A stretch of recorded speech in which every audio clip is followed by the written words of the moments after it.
Merci Christine, merci pour cette introduction-là. Merci de l'invitation aussi. Ça n'a pas été facile de me trouver un spot dans les peintres de sciences. D'ailleurs, je dois m'excuser parce que j'en ai manqué beaucoup pour la simple et bonne raison qu'ils sont généralement les jeudis à un moment où je ne peux pas être disponible, mais j'ai réussi avec tout mon pouvoir de conviction de convaincre Christine de faire une peinte de sciences un vendredi exceptionnellement dans la fin d'une session qui, je l'imagine bien, là, a été éprouvante pour tout le monde. Puis là, on arrive à la fin. J'ai une petite pensée pour mes étudiants de génie du bois, mes étudiants d'anatomie et structure du bois. Ils s'apprêtent tout juste à aller faire leur examen de maths de l'ingénieur. Pour ceux qui ont fait ce cours-là à l'Université Laval, l'examen de mathématiques de l'ingénieur est le vendredi après-midi. Pas le vendredi après-midi, le vendredi soir, de 6h à 9h du soir. Puis j'ai des. Le fait qu'ils m'aient rappelé là, que le 11 décembre, comme ça, ils devaient aller faire leur examen, ça m'a rappelé, moi, quand j'ai eu à faire ça. Puis quand tout le monde revient de sa semaine, tout le monde est fatigué. Puis là, toi, tu pars pour ton examen. Fait que j'ai une petite pensée pour eux. Et ils m'ont dit qu'ils allaient visionner la peinte de science en différé. Je suis conscient, comme Christine l'a bien dit, mon programme de recherche est à l'interface entre les sciences forestières et les sciences du bois ou de génie du bois. Je me suis spécialisé beaucoup là, dans la caractérisation des propriétés du matériau, mais vraiment à différentes échelles, que ce soit à l'échelle des paysages forestiers et des approvisionnements forestiers, jusqu'à l'angle des microfibrilles là, de la paroi cellulaire. Puis, donc, c'est beaucoup la thématique sur laquelle je travaille. Puis je suis conscient que, comme c'est la thématique sur laquelle je travaille, bien, il y a une partie d'entre nous qui sommes les personnes là, qui sont engagées dans la valorisation du matériau renouvelable. Ce sont les personnes, beaucoup qui sont qui travaillent dans Matériaux renouvelables Québec, mais il y a aussi certaines personnes qui sont plus en amont de cette chaîne de valorisation-là, puis qui sont intéressées par les sciences forestières ou même l'écologie forestière. Donc, mon but aujourd'hui, c'est de vous faire une présentation qui n'est pas très, très lourde. Hein? J'ai fait souffrir assez de monde pendant la session avec des présentations plus lourdes.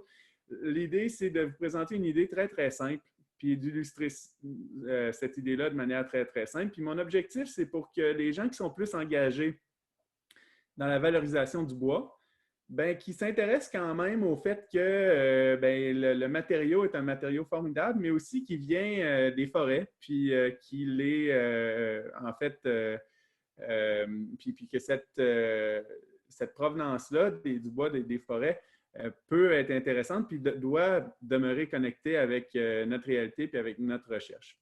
Sous-entendu ici, là, le fait que on considère hein, parmi les matériaux renouvelables que le bois est le matériau renouvelable par excellence. C'est celui-là qui, de loin, là, va avoir le plus gros impact socio-économique, puis je dirais même socio-environnemental parmi les autres matériaux renouvelables. D'autre part, ceux qui sont plus engagés en sciences forestières, bien, ce que j'espère de vous faire découvrir aussi, c'est justement l'autre partie, là, la partie de la valorisation du matériau, comment aussi c'est un domaine absolument fascinant. Puis qui est d'importance capitale pour ce que vous tentez de faire en aménagement forestier.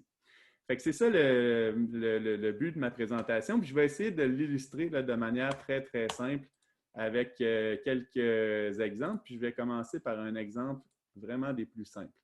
Donc là, normalement, vous devriez voir ma présentation. Est-ce que ça va? Oui. OK. Donc, c'est ça. Donc, on va commencer par ça. Wow! OK, là on va se prendre une gorgée de bière. Le président Trump qui a dit, il n'y a pas si longtemps, que c'était « It's all about forest management ». Puis là, il dit, souvenez-vous de ces mots-là, c'est l'aménagement forestier. De quoi il parlait, en fait? De quoi il parlait? Je ne sais pas si vous vous en souvenez là, de ces mots-là. C'est arrivé quelques fois, mais en fait, il faisait référence aux feux qui ont eu lieu en Californie. On a entendu parler beaucoup de ces feux-là, mais dans tout l'Ouest américain, en fait. Il y a eu beaucoup de feux des dernières années, des feux de forêt très, très dévastateurs avec un coût, évidemment, pour l'écosystème, mais un coût social très, très, très important. Hein. Il y a eu beaucoup de communautés là, qui ont été affectées. Ça a mis des gens en danger. Et puis, donc, ça l'a vraiment frappé plusieurs communautés, puis ça a frappé notre imaginaire, nous qui le voyons de loin, qui avons, je dirais, là, qui n'ont pas eu cette malchance-là d'être affectés par ces feux-là. Puis donc, le président américain, ce qu'il a fait, en fait, c'est qu'il a blâmé le service forestier des États-Unis parce qu'ils disent qu'ils ne font pas un bon aménagement forestier. Puis là, donc, qu'est-ce que ça veut dire? Ça, en fait, il faut dire que c'est pas qu'ils ne font pas un bon aménagement forestier, mais il y a une partie de sa réponse, ça me coûte de, de l'avouer, mais il y a une partie de sa réponse, de son affirmation plutôt, qui est vraie. C'est vrai qu'il y a un lien finalement entre l'aménagement forestier et la sévérité des feux dans l'Ouest canadien ou américain, mais surtout là, ici, on parle de l'Ouest américain. Ici, on a, puis ça, c'est un collègue là, que plusieurs d'entre vous connaissez, là, David Haughey, qui est maintenant prof en Arizona, qui a pu m'envoyer quelques diapos qui exprimaient bien ce problème-là. Donc, en fait, lui, il travaille, c'est ça, dans les forêts du nord de l'Arizona, hein, près du Grand Canyon. Donc, on est plus en altitude que Phoenix. Et il y a des écosystèmes forestiers. Évidemment, ce sont des écosystèmes forestiers qui sont assez secs, qui ont l'air de ce que vous voyez en haut. Là. Donc, dans leur état naturel, ce ne sont pas vraiment des forêts fermées. Il y a quelques grands pins, les pins ponderosa, qui, en passant, se rendent au Canada aussi, là, dans l'intérieur de la Colombie-Britannique. Donc, c'est des forêts assez éparses, dans lesquelles il y a beaucoup de plantes herbacées. Puis, donc, à leur état naturel, ce qui fait en sorte que ça reste des forêts aussi peu denses, c'est qu'il y a un passage très, très répété des feux.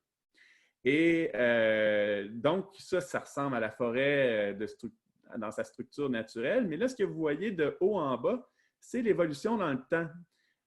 En fait, là, ici, l'arbre qui est à droite, c'est le même qu'on voit évoluer dans le temps. Donc, c'est des photos du même endroit. Puis remarquez à quel point la couverture forestière augmente. Pourquoi ça a fait ça? Donc, c'est dans le dernier siècle, là, au 20e siècle, à partir de la fin des années 1800 jusqu'à la fin des années 1900, jusqu'à aujourd'hui, en fait, il y a une grosse augmentation du couvert forestier en Arizona. Et c'est la même chose en Californie. Et on pourrait penser que c'est une bonne chose, mais en fait, c'est pas tout à fait une bonne chose, au contraire. Puis donc, pourquoi ça a eu lieu, ça? Bien, il y a plusieurs facteurs. Entre autres, le fait qu'il y a eu beaucoup de pâturages qui ont été amenés. Donc, les animaux, hein, le développement de l'Ouest américain est plus récent. Les animaux sont venus brouter. Ils ont brouté les plantes herbacées indigènes, ce qui a fait moins de compétition à la régénération des pins. Les pins se sont régénérés plus agressivement. Ça a été combiné, ça, à de la récolte des plus grands arbres. Et donc, les plus grands arbres faisaient moins d'ombre, finalement, aux arbres les plus jeunes, ce qui leur permettait de se développer. Mais en plus de ça aussi, le 20e siècle, dans cette partie-là du monde, a été quand même une période assez pluvieuse. Et en plus de ça, finalement, on ajoute un quatrième facteur qui est la répression des feux. Vous vous souvenez de Smokey the Bear aux États-Unis, là, qui invitait les gens à faire très, très attention aux feux, avec raison, sauf que ces écosystèmes-là étaient habitués finalement à être brûlés avec un cycle de 2 à 7 ans. Donc, à chaque 2 à 7 ans, en moyenne, le feu passait dans les plantes herbacées, puis il venait finalement tuer beaucoup des jeunes arbres qui étaient en régénération. Et ça maintenait un équilibre. Il y avait de temps en temps quelques arbres qui réussissaient à passer au travers, puis les grands arbres, eux, avec une écorce épaisse, survivaient à ces feux de surface-là. Avec l'augmentation de la densité des forêts, qu'est-ce qui s'est passé? Puis avec aussi le fait que le 21e siècle est beaucoup plus sec comme température, les températures sont plus chaudes, mais le climat est beaucoup plus sec. Ce que ça a fait, en fait, c'est qu'on a eu, comme on voit à gauche, là, donc en 1992, ici, la photo, encore une fois, c'est le même endroit, l'arbre que j'ai encerclé ici, c'est le même arbre. Donc, en 1992, ce qu'on voit, là, c'est une forêt très, très dense. Imaginez-vous que le feu passe ici en sous-étage dans les plantes herbacées. On n'est pas très loin là, du début du feuillage des arbres, puis tous les feuillages sont interconnectés. Qu'est-ce que ça fait si le feu passe là? C'est qu'au lieu de faire un feu de surface qui est assez anodin et qui arrive souvent, bien, en fait, ce que ça va faire, c'est que les jeunes arbres vont prendre, les cimes des jeunes arbres vont prendre en feu. Et là, l'ensemble de la forêt, puis l'ensemble des arbres, comme tout est connecté, ça va brûler. Puis c'est des feux de très, très forte intensité. Ces feux-là de forte intensité, en fait, sont tellement de forte intensité qu'ils vont causer de la déforestation. La forêt, le feu est si intense que même si l'espèce de Pin ponderosa est bien adaptée au feu, elle n'arrive pas à survivre à l'intensité des feux. Donc, devant ce problème-là, la solution, c'est facile. La solution du point de vue des forestiers ou du point de vue du président américain, c'est facile. Il dit, bien, vous avez juste à faire ce que vous avez fait ici, c'est des éclaircies. OK? Donc, ce qu'on appelle des éclaircies par le bas. Donc, ce que ça demande, c'est d'aller couper tous les petits arbres, puis on garde les gros. Puis là, bien, on a perdu la connexion. On le voit bien, là, on n'a pas de connexion entre les cimes. Fait que s'il y avait un feu qui passait ici en sous-étage, bien, on n'aurait finalement aucun problème parce que les grands arbres continueraient de survivre et on maintiendrait notre écosystème dans un état naturel. Le problème de ça, c'est que la solution est vraiment, vraiment difficile à appliquer. Pourquoi? Bien, présentement, on estime là, que du petit bois, comme je viens de montrer, il y en aurait 28 millions de mètres cubes. 28 millions de mètres cubes en Arizona seulement. Ça ne compte pas la Californie, qui est beaucoup plus grande. Ça ne compte pas l'Oregon, qui a aussi des forêts comme ça. Puis ça ne compte pas l'État de Washington. Puis on peut probablement même étirer ça jusque dans une certaine partie de l'intérieur de la Colombie-Britannique. Donc, 28 millions de mètres cubes, on ne peut pas éclaircir ça. Hein? On a beau avoir des bonnes intentions, on a beau trouver que la solution est simple. Et c'est là qu'intervient finalement toute la chaîne de valorisation des produits forestiers. On ne peut pas on ne peut pas appliquer la solution qui est très, très facile sans avoir un débouché pour ces arbres-là. D'accord? On ne pourrait pas arriver, ce sont quand même des arbres avec une certaine dimension. On va pas, ce n'est pas des choses qu'on va cueillir comme ça dans un panier. D'accord? On doit avoir non seulement la capacité de venir les récolter, mais aussi il faut les sortir de la forêt, il faut les amener quelque part. 28 millions de mètres cubes, c'est énorme. C'est la même quantité de bois, grosso modo, qu'on transforme dans les usines québécoises, dans toutes les usines de transformation primaire du bois au Québec, dans une année. Vous imaginez, donc, si on voulait régler le problème en un an, il faudrait que toutes les usines de transformation primaire du Québec, l'équivalent en tout cas, viennent transformer ces bois-là pour permettre de faire ces éclaircies-là. Donc, le message, en gros, puis là, je vais me prendre une gorgée, mais sans voie de valorisation pour les petits bois, en plus de moindre qualité, dans ce cas-là, ce n'est pas des bois de qualité. La restauration de ces écosystèmes-là, ça va demeurer seulement une intention. Puis même si on veut renforcer un petit peu plus le message, puis le rendre, hein, parce qu'on est dans une pinte de science, donc on veut quand même rendre ça un petit peu plus léger, bien, je vous donnerai la simple image que ça prend plus qu'une scie à chaîne, un 4 roues et un pick-up pour être capable d'aménager la forêt puis de sortir 28 millions de mètres cubes d'une forêt qui ont besoin d'être sortis. D'accord? Ce que ça prend, c'est des voies de valorisation, des voies de valorisation importantes. Le problème aux États-Unis, c'est que, bon, comme l'État intervient moins, moi, j'ai l'impression que si on avait ce problème-là aussi intensément au Québec, il me semble que ça ne serait pas très long avant que nos gouvernements investissent finalement dans ce procédé, la mise en place de procédés de transformation, puis qui subventionnent ça parce qu'en fait, si on regarde le coût total pour l'État est de loin supérieur aux pertes qu'on pourrait faire avec des usines de transformation qui s'approvisionneraient en bois de moindre qualité. Donc, la solution semble simple. Aux États-Unis, c'est peut-être moins simple que chez nous, justement là, parce que ils misent sur le fait que l'entreprise privée va développer elle-même ces solutions-là. D'accord? Donc, ça, c'est le problème. Vous voyez, le principe est assez simple. Finalement, le problème de restauration écologique dépend des voies de valorisation pour les bois de moindre qualité. Maintenant, la question, en fait, puis le but de ma présentation, c'est de démontrer par quelques exemples simples que même si c'est moins spectaculaire, cette synergie-là est aussi applicable au Québec.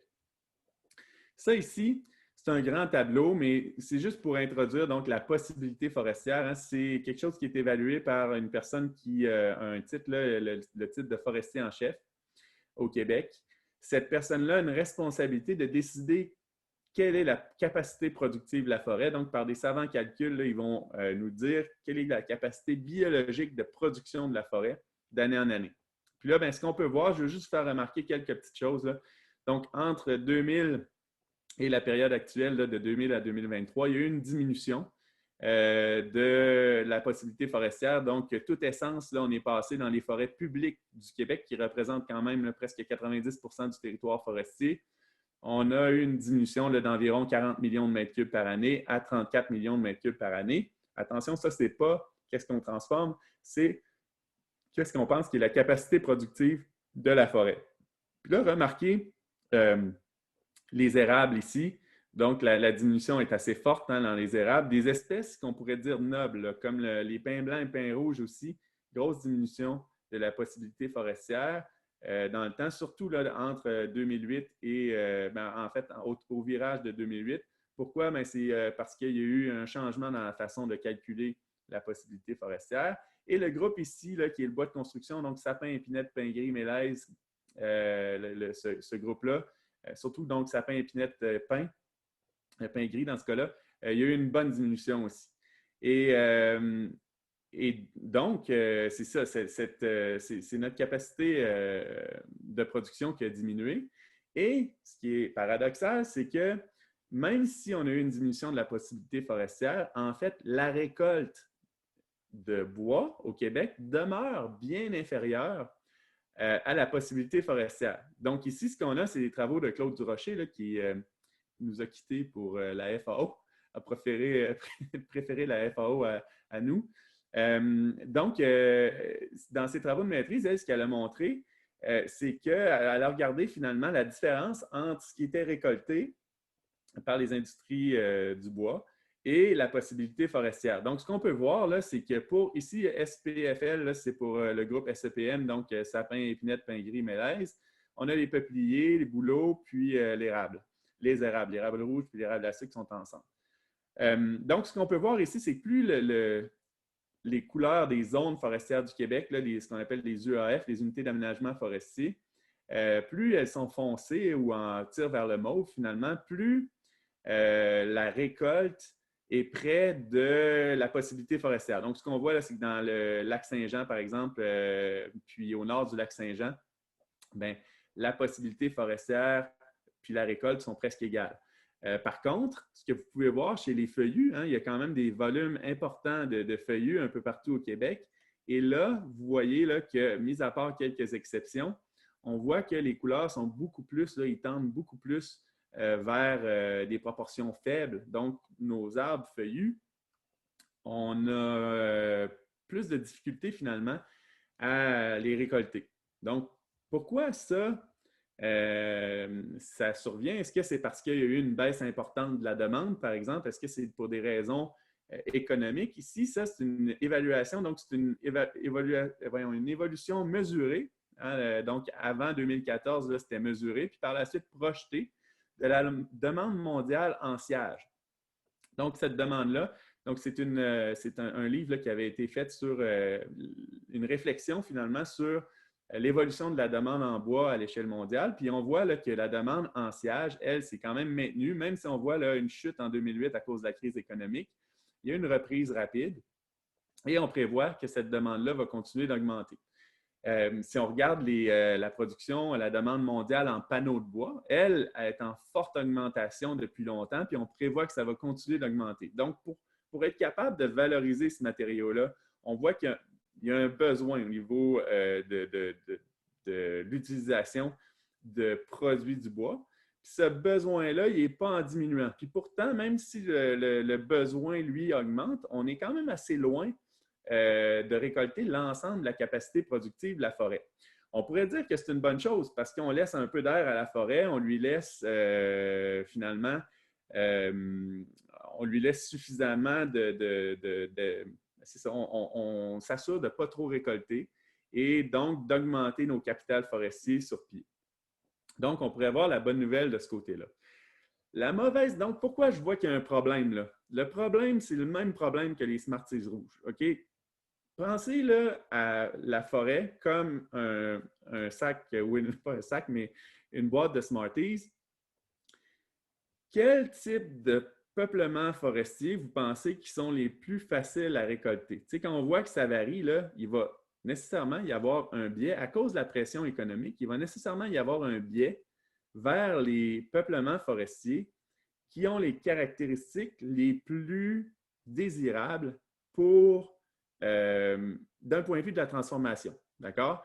Puis donc, si je compare ma forêt, mon ensemble de forêt à une boîte de Smarties, bien, si je prends toujours les Smarties rouges, puis toujours parce que j'aime ça, les Smarties rouges, puis c'est plus facile à manger des Smarties rouges, bien, éventuellement, j'en aurai plus de Smarties rouges. Fait que qu'est-ce que ça va faire? C'est que tranquillement, ma boîte de Smarties, elle a moins de Smarties rouges. OK? Puis elle en a toujours moins. Puis oui, des fois, je vais ramasser une autre d'une autre couleur, mais globalement, je suis en train de diminuer la proportion de Smarties rouges dans ma forêt. D'accord? Et donc, le problème est là. Et un des facteurs que Claude avait trouvé dans ses études de maîtrise, c'était que donc ici, là, c'est en Y, on a la proportion de la surface, pas de la surface, mais la proportion de la récolte par rapport à la possibilité forestière. Donc, AAC, là, c'est la possibilité forestière. Donc, ici, ce qu'on voit finalement, c'est qu'un des facteurs super importants pour expliquer finalement, pour favoriser qu'on va aller tendre vers une proportion plus élevée de la possibilité forestière, donc de la capacité productive de la forêt en volume, qu'on soit capable de l'élever, puis finalement avoir accès à des Smarties qui sont moins rouges, disons, bien, c'était la distance à une usine de pâte et papier. OK? Puis là, attention, ce n'est pas une distance de n'importe quelle usine de pâte et papier, c'est la distance d'une usine de pâte et papier, de pâte feuillue. OK? Donc, d'ailleurs, on avait aussi inclus là-dedans les usines de panneaux. Donc, on pourrait dire plus globalement des usines qui sont capables de prendre des gros volumes de bois de moindre qualité d'espèces feuillues, OK? Des bois de trituration. Et donc, ce que vous voyez, évidemment, s'il y a plus de routes dans une région donnée, bien, la proportion de la possibilité forestière qui est récoltée va avoir tendance à être plus élevée. Mais ce que je veux que vous reteniez, c'est ça, cette tendance à diminuer là. Plus on est loin de l'usine de pâte feuillue, plus ça devient difficile de faire un aménagement forestier. D'ailleurs, tu sais, Émilie est rendue aménagiste maintenant dans la région de l'Outaouais. Présentement, il souffre en Outaouais parce que, justement, il y a une grosse usine de pâte et papier qui est Fortress, là, qui est fermée. Et ça complexifie la vie pour tout le monde. Puis je vais essayer d'expliquer pourquoi. Mais donc, ce que ça va faire, en pratique sur le terrain, ça va donner ça. On va prendre une autre gorgée de bière. Prenez le temps de regarder cette photo-là. Demandez-vous si vous ameniez, peut-être que vous, ça ne vous choque pas. Moi, comme forestier, quand je vois ça, je vois bien pour quelle raison il y a autant, donc on est après une coupe totale. Pourquoi il y a autant de bois par terre? C'est parce qu'il n'y avait pas de marché pour le peuplier faux-tendre dans ce cas-là. Donc ça, c'est des travaux qu'une autre chercheuse de Matériaux renouvelables Québec, qui elle est dirigée par Evelyne Tifo, mais son nom c'est Claudie Maud Canuel. Elle, ses travaux, en fait, elle regarde finalement en Gaspésie des coupes forestières qui laissent beaucoup de biomasse derrière. Puis là, elle dit, bien, peut-être qu'il y a une des solutions, finalement, pour ne pas gaspiller autant la ressource, ça pourrait être de la valoriser par la bioénergie. OK? Mais de manière plus générale, imaginez-vous que vous n'avez pas de connaissances forestières, vous arrivez devant cette forêt-là. Est-ce que vous avez l'impression que cette forêt-là est bien aménagée? Est-ce que vous n'avez pas l'impression que c'est un petit peu n'importe quoi, finalement? On sait qu'il y a une raison derrière lorsqu'on connaît le background, mais en réalité, ben, c'est ça, là, il y a possiblement un problème ici. En fait, au moins de l'extérieur, on pourrait percevoir un problème. Puis même de manière avisée, on peut se dire que ben, du bois qui a poussé, puis qu'on coupe, puis qu'on laisse par terre, ben, jusqu'à un certain point, il y a quand même une machine qui a pris le temps de s'y rendre, de le couper, puis qu'il reste par terre, faute de voies de valorisation. Okay? Mais ça, c'est des peuplements forestiers dans lesquels on a réussi à venir intervenir. Mais s'il y avait eu trop de feuillus, bien, probablement qu'on aurait passé à côté. Okay? Donc, c'est une smartise qui devient moins rouge. Puis là, on passe à côté. Fait que là, si je veux aménager ma forêt qui est toujours des caractéristiques idéales, mais de plus en plus, je risque d'avoir de plus en plus de peuplements forestiers dans lesquels ça devient difficile d'intervenir. Et ça, bien, pour moi, c'est un problème. La forêt feuillue, est un excellent exemple. Donc, quand on parle de la forêt feuillue là, du sud du Québec, cette forêt-là s'est beaucoup dégradée dans le temps, en raison notamment des pratiques forestières du passé. Et donc, pour toutes sortes de raisons aussi qui impliquent, dans ce cas-là, ce qu'on montre, là, ce que je montre ici, c'est des arbres affectés par la maladie corticale du hêtre. Donc, ce sont des arbres qui sont appelés à mourir. Il y a de la biomasse là, mais ça va être difficile de trouver des voies de valorisation. Puis, on peut arriver à un moment dans des forêts qui sont dégradées où est-ce que l'état de la forêt même va devenir un frein à l'application d'une sylviculture qui vient respecter les règles de l'art. Okay? C'est quoi une sylviculture qui respecte les règles de l'art en forêt feuillue? Bien, en forêt feuillue, encore une fois, comme je le disais tantôt, on ne fait pas de la sylviculture avec une tronçonneuse, un 4 roues, puis une boîte, puis un pick-up. Tu sais, ça prend de la grosse machinerie, mais dans les forêts feuillues, pour toutes sortes de raisons dans lesquelles je ne rentrerai pas ici, on fait des coupes qu'on va dire partielles. Donc, on ne fait pas de coupe totale comme on vient de voir, on procède beaucoup plus par coupe partielle, c'est-à-dire qu'on vient chercher seulement une partie des arbres de la forêt. Puis évidemment, là, ça veut dire ça qu'il y a un équilibre, encore une fois. C'est encore la même histoire des Smarties. Il ne faut pas que je prenne trop de Smarties rouges, parce que si je prends juste des Smarties rouges, bien, ce que je vais faire, c'est que je vais dégrader l'état de la forêt dans le temps. Et donc, il y a une réalité financière en arrière d'une coupe. Puis donc, ici, ça, c'est des travaux de Mariana Hasegawa, où ce qu'elle montrait finalement, ici en grec, c'est les revenus qu'on va faire avec une coupe forestière en forêt feuillue. Et je rappelle que c'est une coupe partielle là, dans laquelle on ne récolte pas tous les arbres, on seulement à peu près, disons, le tiers ou la moitié des arbres. Et les coûts. Puis donc, qu'est-ce que le graphique montre en gros, là, c'est qu'il y a plusieurs peuplements forestiers qui se retrouvent assez proches de la ligne de profitabilité. Donc, même il y en a certains là, qui sont en bas, que si on pense intervenir dans ces forêts-là avec une sylviculture qui respecte les règles de l'art, bien, la compagnie qui viendrait intervenir sait à l'avance qu'elle risque de perdre de l'argent. Donc, qu'est-ce que ça fait, ça, cette proximité-là avec le seuil de rentabilité? C'est que ça nous donne toujours un biais et une tendance à aller vers les Smarties rouges. Toujours, on veut toujours le plus possible. On se dit, bien là, si je ne serais pas capable de rentabiliser mon intervention aujourd'hui, je vais être obligé de me repayer. Donc, on va aller chercher un petit peu plus la qualité. La clé, évidemment, pour ne pas faire ça, c'est d'avoir des voies de valorisation pour les arbres de moindre qualité. D'accord? Donc, à quoi ça ressemble, ça? Hein? Ici, on a un arbre là, qui est vigoureux. Okay? C'est le même arbre. Là, on voit la base à gauche puis la cime à droite. Ce sont des arbres qui, dans une coupe partielle, on souhaiterait laisser en forêt parce qu'ils sont vigoureux. Parce qu'on veut penser au futur, finalement. On veut se dire, on va revenir dans cette forêt-là. On veut que la forêt future ait aussi une belle qualité, qu'elle soit vigoureuse. Donc, d'un point de vue de la transformation, cet arbre-là, évidemment, il serait facile à rentabiliser. Sauf qu'il est vigoureux. Puis, alors qu'on a plein d'arbres dans notre forêt qui ont plein de types de défauts. Ici, on ne voit pas très bien, mais ça, c'est un petit champignon qui sort de cet arbre-là. Ça, pour les forestiers, ça veut dire que l'arbre est pourri à l'intérieur. Il est en train de pourrir. Donc, si je ne le récolte pas maintenant, pendant qu'il y a encore une certaine valeur, bien, il va juste pourrir encore plus. Donc, avant d'aller récolter l'arbre précédent, bien, il faut que j'aille récolter ces arbres-là aussi, qui sont non vigoureux. D'accord? Puis là, bien, si je veux récolter ces arbres-là non vigoureux, bien, il va y avoir des conséquences. Des conséquences dans les approvisionnements, c'est qu'il va y avoir beaucoup de caries. Il va y avoir des petits bois, il va y avoir de la coloration. Hein? Puis quand je suis capable de tirer des planches, comme par exemple sur cette baie-là, je serais capable de tirer une planche de cette baie-là, bien, ça va faire une planche colorée hein, qui a moins de valeur.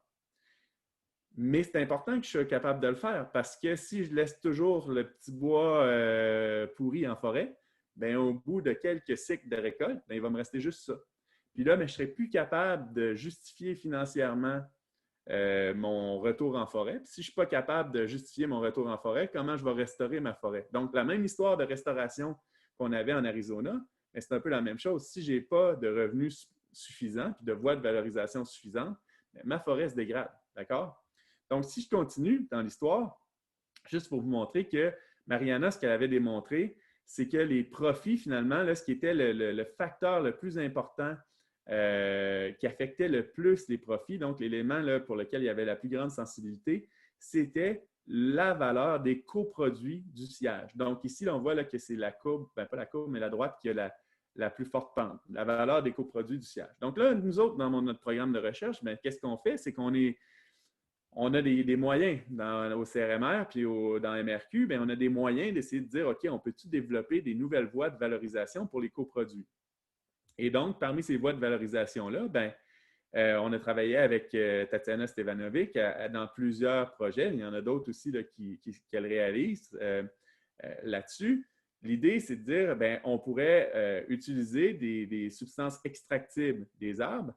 Ce n'est pas une grande partie de la biomasse de ces arbres-là, mais il y a une panoplie de molécules organiques et inorganiques qui peuvent être extraites du bois puis de l'écorce des arbres, puis qui peuvent être mises en valeur.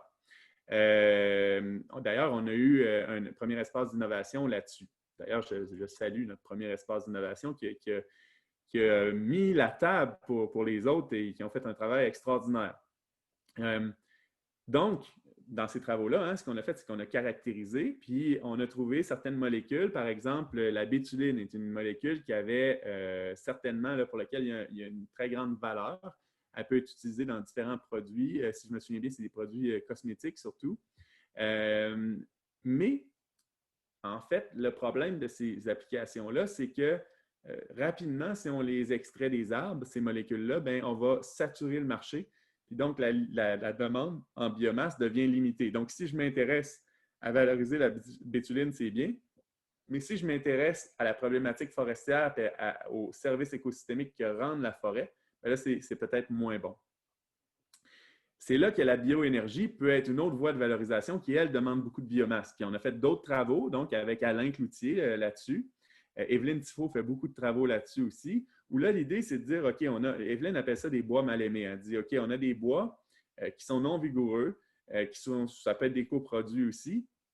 Puis là, bien, ce qu'on a remarqué dans nos travaux, par exemple, dans ça, c'est seulement un exemple rapide, mais ce qu'on a remarqué, c'est que bien, la teneur en extractible et en lignine plus élevée des bois feuillus non vigoureux, ça rendait les arbres plus aptes à la conversion en biocarburant solide, dans ce cas-là, des granules qui étaient traités à l'eau chaude, puis qui avaient donc, en les traitant à l'eau chaude, on augmentait leur contenu énergétique, puis on augmentait leur performance mécanique. Donc, ce qu'on vient faire, c'est essayer d'augmenter la valeur du produit. En augmentant la valeur du produit, c'est le principe de la valeur ajoutée, on diminue la pression financière sur les opérations forestières. Puis ce qu'on fait, c'est qu'on peut appliquer donc une meilleure foresterie, un meilleur aménagement forestier. D'accord? C'est quand même assez simple. Ce sont deux exemples simples que je voulais vous donner, mais le message, dans le fond, c'est que collectivement, ensemble, moi, ce qui m'intéresse autant de Matériaux renouvelables Québec puis du CRMR en général, c'est que je travaille avec un groupe de personnes qui nous offre les moyens de donner plus de valeur aux produits. Donc, ça, pour moi qui ai un pied un peu dans les deux côtés, en aménagement forestier et en valorisation du bois, ce qui est bien, c'est que ça nous permet ça nous permet de trouver des solutions finalement pour enlever cette pression-là qu'on a vers les Smarties rouges, qui est normale, qui est naturelle. Puis, bien, comme on peut voir, dans certains cas, mais ça peut prendre comme en Arizona présentement, ça peut prendre des proportions assez extrêmes. La société là-bas a vraiment besoin de voies de valorisation pour ces petits arbres-là dont je vous ai parlé. Fait que pour moi, c'est extrêmement puissant, parce que je trouve tellement intéressant de travailler dans un centre de recherche comme le mien, puis de celui, je ne veux pas dire qu'il m'appartient, mais celui dont je fais partie, puis surtout d'être relié à vous via Matériaux renouvelables Québec, puis via des gens qui ont plusieurs autres capacités finalement de valoriser la ressource et les matériaux renouvelables d'autres façons, mais c'est que ça devient un moyen très, très, très puissant pour avoir une meilleure chaîne d'approvisionnement forestier. Puis ultimement, bien, on le sait, là, c'est l'impact socio-économique puis même socio-environnemental de ce secteur-là pour le Québec qui est très, très, très important. Et donc, collectivement, finalement, on contribue à devenir meilleur, mais vous comprenez que pour y arriver, finalement, on ne peut pas voir ça en isolation.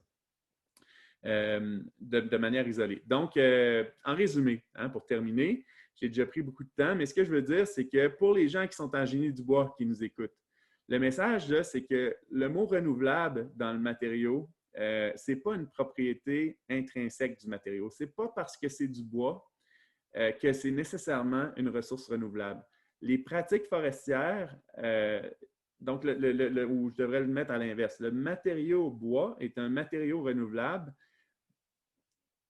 en autant qu'ils viennent de pratiques d'aménagement forestier durable. D'accord? Et ce que je vous invite à faire, c'est de vous intéresser un petit peu à cette partie-là. Puis, d'un autre côté, pour les gens qui sont en aménagement forestier ou en écologie, bien, il faut se rappeler que l'existence des voies de valorisation du matériau, hein, souvent on voit ça comme de manière très, très péjorative dans ce monde-là, parce que, surtout du côté des écologistes, parce que eux, ils s'intéressent à la préservation des écosystèmes. Bien, on a vu des exemples, finalement, où est-ce qu'il peut y avoir des synergies importantes pour préserver les écosystèmes, puis l'existence de voies de valorisation du matériau, en particulier celles qui vont être pour les bois de moindre qualité, ou les bois, comme Evelyne les appelle, les bois mal aimés, bien, c'est la clé de l'aménagement forestier durable. Donc, on va souvent se rattacher finalement au fait que le bois séquestre du carbone, contribue au cycle du carbone et à la réduction des émissions de gaz à effet de serre, notamment en substituant en remplaçant d'autres matériaux plus polluants. Mais au-delà de ça, ben, c'est aussi la clé d'un aménagement forestier durable. Donc, ce que vous faites, ce sur quoi vous travaillez, pour avoir des moyens, ben, je pense que vous avez avantage finalement à vous associer à des groupes de recherche comme le nôtre parce qu'ils viennent vous donner des moyens de vos ambitions, les moyens de vos ambitions. Puis à tout le monde, l'idée là, de base de ce que je veux vous présenter là, c'est que, puis je vais terminer ma présentation là-dessus, c'est que en même temps, c'est ça ce que je vais faire, c'est que je vais arrêter le partage d'écran, mais avant de l'arrêter, je veux vous partager donc cette photo-là, qui est une photo qui date un peu déjà, mais qui représente le groupe. Donc ça, c'est notre groupe là, de personnes qui contribuent à ajouter des voies de valorisation à la ressource. Mais ce que je veux dire, donc, de manière plus générale, c'est qu'on a vu que plusieurs sciences, les sciences ont tendance à se raffiner dans le temps.